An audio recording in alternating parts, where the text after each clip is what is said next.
kung mayroong napakabait, Pilipino na. Basta matino ang nagpapatupad. Iyan po ang nagustuhan ko sa Duterte administration. Pansinin nyo, noong panahon niya na nakaupo, mga politiko'y takot na takot na gumawa ng mali. Pati pulis, pati sundalo, takot. Aba, biglang anong nangyari? Ngayon ang mga kurakot mga nakaupo. Bakit ang isang obispo ay sumusuporta sa ganito? Aba, hindi masamang mangarap ng pag-unlad ng pagkakaisa sa bansa natin. Ako po'y nangangarap na ang Duterte mabalik.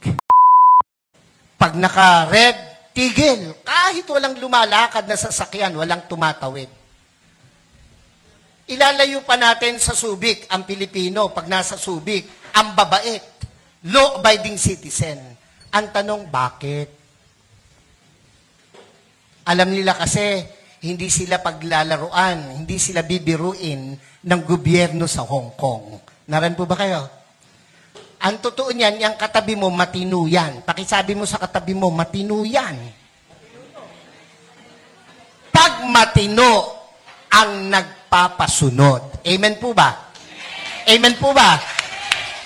Nako, kung mayroong napakabait, Pilipino na. Basta matino ang nagpapatupad. Iyan po ang nagustuhan ko sa Duterte administration. Kahit ako po ay isang obispo, pare, alam niyo naman si Pangulo, pag binanggit ang pare, dumudura. Hindi naman ako kasali doon. Ang katwiran ko, hindi naman lahat. Hindi ako kasali doon. Binabanggit ang Pangulo, pera si Bisha Perez. Naran po ba kayo? Ba't ako masasali? Kapogi kong ito. No, biro lang po, pero yun po ang totoo. Noong ako po'y nag-aaral, paborito ko pong guro, may katapangan. Abay, nakikinig lahat ng kaklase ko. Pag ang guro ay napakabait, naglalaro yung mga klase ko, walang matutunan. Nakuha niyo po bang ibig kong sabihin? Sigurado, ang mabait, ang pinsambuo, katangahan. Pakisabi mo nga sa katabi mo, pinsambuo ng mabait, katangahan.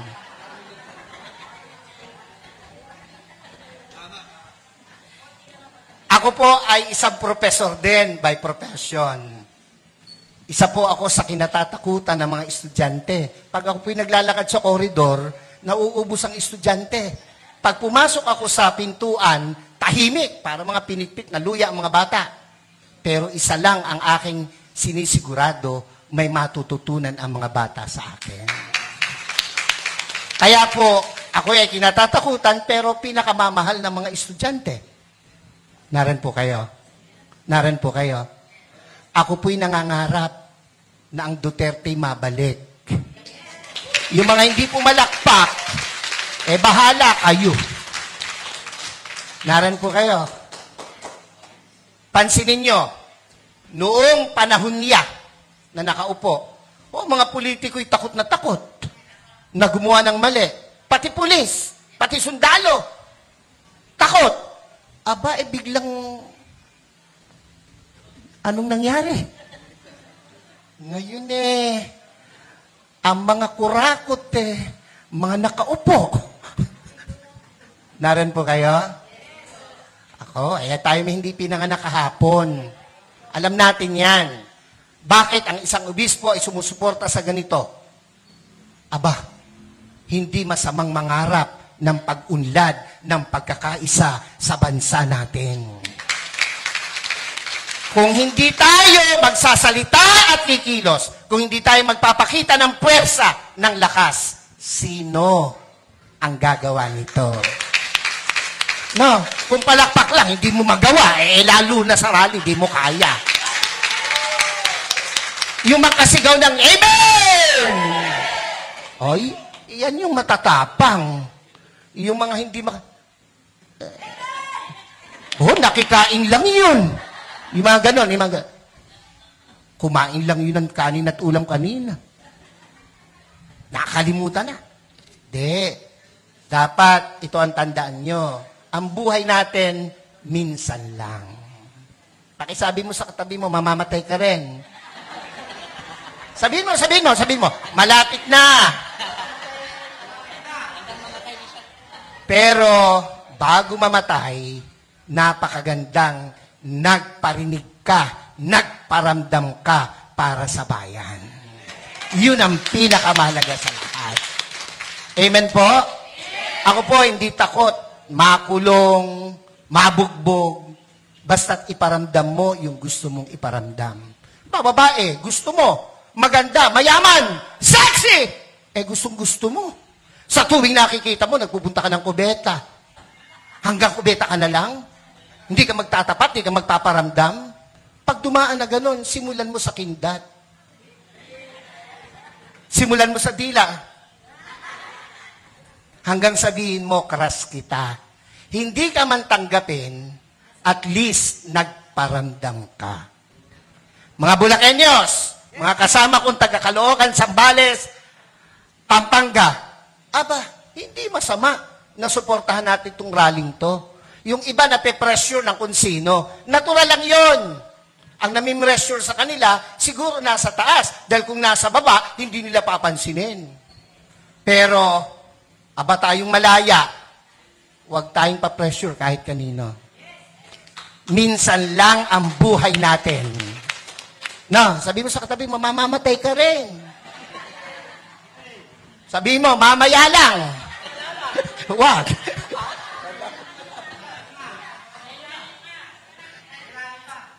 Dapat iparinig natin, iparamdam natin ang ating saloobin. We are not against the government. Never. And never will. Lalo po ako. Ay, nakapula nga ako eh. Naran ba kayo?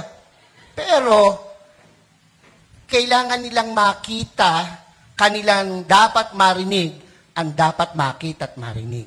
Gera? Handa ba ang Pilipinas sa gera? Ha? Kurutan man talo tayo sa kurutan. Ilan ang bilyon ang Chino? Ilan tayo? Panuntukan, talo tayo. Huwag nilang gawing issue yan. At hindi mangyayaring magkagera. Pilipino pa, subukan nila rito, talo sila. Kung ang laban lang ay chismis, panalo ang Pilipino. Ano? Ewan ko ba sa Pilipinas walang chismosa?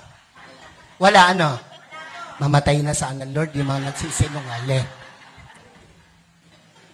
Huwag nilang gamitin yon na panakot, divert. Yung binanggit ni kapatid tungkol sa ayuda, wala akong question dun eh. Ang question ko ron ay nakakarating ba sa tamang tao yung ayuda? Ako hindi pa nakakaranas ng ayuda. Ewan ko itong mga kasama ko sa harapan. Nakatanggap na ba kayo? Ayuda. Kayo ba'y nakatanggap na? Oo, kaya kayo magrarally, hindi pa kayo nakakatikim.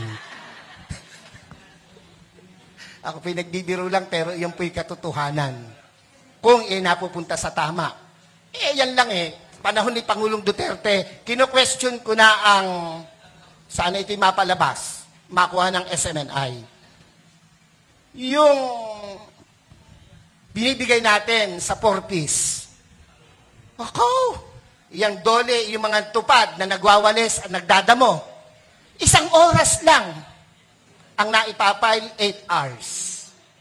So, walang problema ang gobyerno. Yung nagpapatupad. Naran po kayo.